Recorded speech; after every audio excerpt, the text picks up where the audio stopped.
When the world is getting devoured by Calamity Demon King, Charlotte, our female lead, is a magic genius who was able to kill the Demon King single-handedly. When Demon King takes his last breath, he tells Charlotte to never forget him. He will come back again and devour her. After that day, world called that girl the Archmage. Scene changes as we can see Charlotte's master in sick bed. He tells her to go and see the world and make disciples.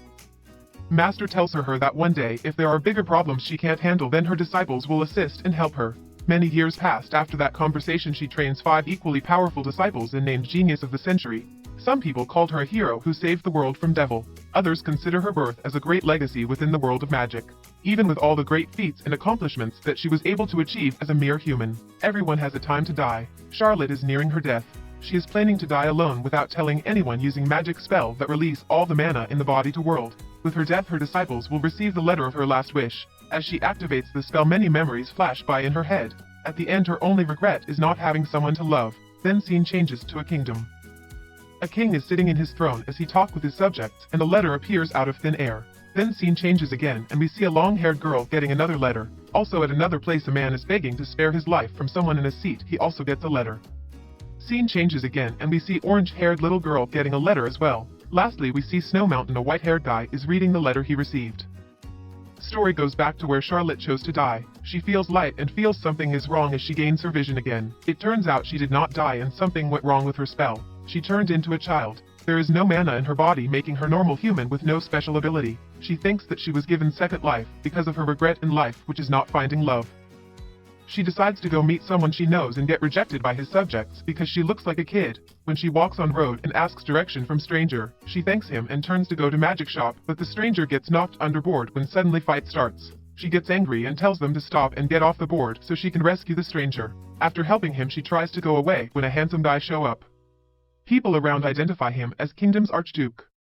Charlotte sees him, and it turns out he is the guy she was looking for. Someone badmouths her for not talking to him with honorific, but Jeffrey gets angry and tries to kill him. Charlotte stops him.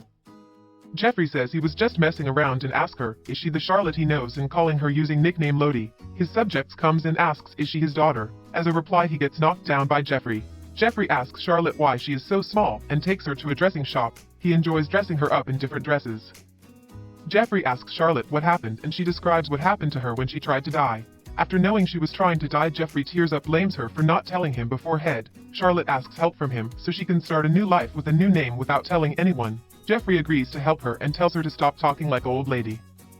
Scene changes again. We can see one of her disciples, the white-haired guy, coming to where her coffin is, and swears that he will find her no matter what it takes. Jeffrey asks Charlotte is she going to tell her disciples about this. But Charlotte says she doesn't plan to and tell him not to tell anyone about this. Jeffrey tells her she doesn't know about her disciples. Jeffrey gives Charlotte new identification card and name that she can use for her new life. Her new name is Ariel Leeson. Jeffrey tells her he is glad that her eyes has been healed this time and he will help and do anything for her just like in the past. Later, Charlotte meets 2 cute children and she asks her bodyguard who they are, and he replies that they are going to be her friends. Scene changes. We can see Jeffrey in his office as he sees someone appear. The white-haired guy, the youngest disciple of Charlotte. He asks Jeffrey where his master is. Jeffrey tells he doesn't know anything about Charlotte. And white-haired guy gets angry and breaks Jeffrey's glasses, and Jeffrey gets angry as well and tries to fight when another 2 of her disciples shows up. So he surrenders but does not tell them anything. Meanwhile, Charlotte is eating cakes with her new twin friends and they fights for cakes. She is fed up with them and tell them not to fight over food. Girl is happy she talked to her and tell her she is nice and stops fighting with her brother and start eating. Brother is also happy and gives her his cake and asks her if he can call her Arya. Charlotte says they can call her anything they like. One of Jeffrey's bodyguard enters the office and sees her master office is a mess and Jeffrey is sitting in a sofa. Jeffrey remember what happened when Charlotte's disciples showed up. They are arguing with each other because they can't find Charlotte. Jeffrey asks them if anything happened to Lottie to show them he is also clueless. They vanishes from his office and tells him that they will find her no matter what and they will be back. Jeffrey says don't show up ever again. After they go away, Jeffrey thinks to himself that he should hide her well so no one can find her. He sees Bright Butterfly outside and thinks he should not meet Charlotte for the time being. After that, 8 years passes by. We can see Charlotte has grown to beautiful young lady and living a happy life. Young boy confesses his love to her. She doesn't remember his name at all and rejects him, saying their destiny cannot be connected. She runs from there and meets her twin friends, who is also grown up now. As she talks with them, we can see a black figure looking at them from distance and whisper Charlotte.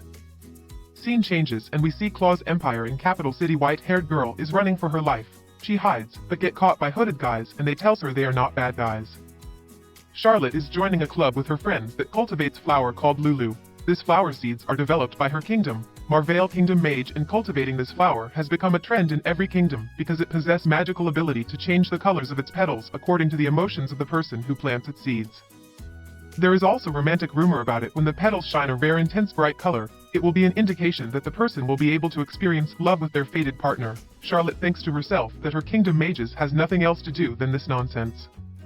Her twin friend are Jerome and Judith. Judith the girl twin drags her to see the capital city. As they go around city, someone with hooded cloak reaches to Charlotte. He gets blocked by Jerome and Judith, but it turns out he is Jeffrey's bodyguard, and he tells Charlotte that Jeffrey is waiting for her. As she gets into carriage, we can see Jeffrey waiting for her with a rose bouquet shining brighter than my future. Did you just come back from a party? What is with the flowers? She asks. He tells her he picked them up in roadside and asks her if she wants them. She rejects him. Jeffrey asks how her life is. She tells him that it is nice and this place is peaceful. He then asks did she find the love she is looking for in this life. She tries to change the subject, but he comes closer to her and tells her to look closer for love, and maybe the lover she is looking for is closer to her than she thinks. Airhead Charlotte then thinks and asks about one of his subordinates she saw in her previous life. He is disappointed and tells her the one she is asking has already died of old age last year. He tries again and tells her to look closer, and she is naming random guys who is already married and old. Jeffrey is depressed because of clueless Charlotte. She is concerned about her disciples and asks about them and her kingdom from Jeffrey. He tells everything is peaceful and doesn't tell her anything. Scene changes as we can see Claw's Kingdom Knights are following black-haired guy, but he vanishes before them. Charlotte gives her farewell to Jeffrey and twins as she wander around the city and goes back to Flower Club meeting place she were before. Meanwhile, twins sees city guards and asks around for people what is happening. They finds out guards are looking for the suspect of white-haired girls kidnapping cases that happened recently around Kingdom. And the suspect is Dan Monty of Marvale Kingdom, the third disciple of the famous Archmage Charlotte. Scene changes again as Charlotte opens the gate to club and sees Dan Monty, her third disciple.